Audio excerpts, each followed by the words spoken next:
Hi friends, welcome to real Vantillu. ఈ మన ఛానల్లో వీడియోస్ వచ్చి చాలా కాలం అవుతుంది.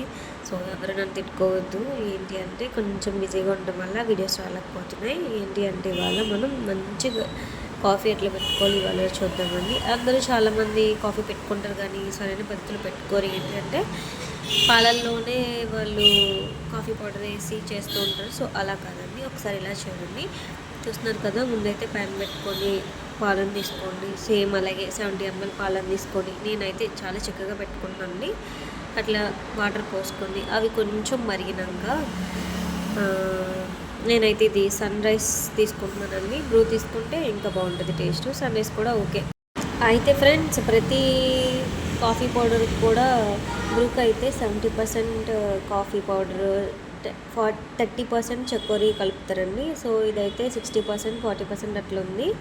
సో చూసుకోండి, టేస్ట్ అయితే బాగానే ఉంటుంది. సో అట్లా కాఫీ పౌడర్ వేసుకొని పాలన్నీ కూడా మనకి మరిగిన తర్వాత ఒక్కసారి మనం పౌడర్ వేరేగా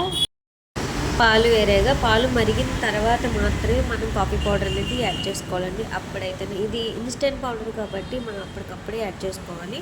పాలు మరిగిన దాంట్లో వేసుకోకూడదు. పాలు మరిగిన తర్వాత గ్లాసులో మనం వేసుకోవాలన్నమాట. పాలల్లో కలిపేసి మరిగిస్తూ ఉంటారు. సో అది కరెక్ట్ పద్ధతి కాదండి. సో ఇట్లా పాలు మరిగిన తర్వాత మనం కాఫీ పౌడర్లో పాలు అనేది యాడ్ చేసుకోవాలి.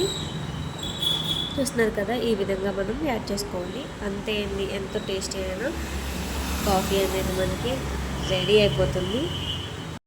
చాలామంది చూసి వెళ్ళిపోతున్నారండి, సబ్స్క్రైబ్ చేసుకోవట్లేదు. సో ప్లీజ్ సబ్స్క్రైబ్ చేసుకోండి, మాకు కొంచెం హెల్ప్ఫుల్గా ఉంటుంది.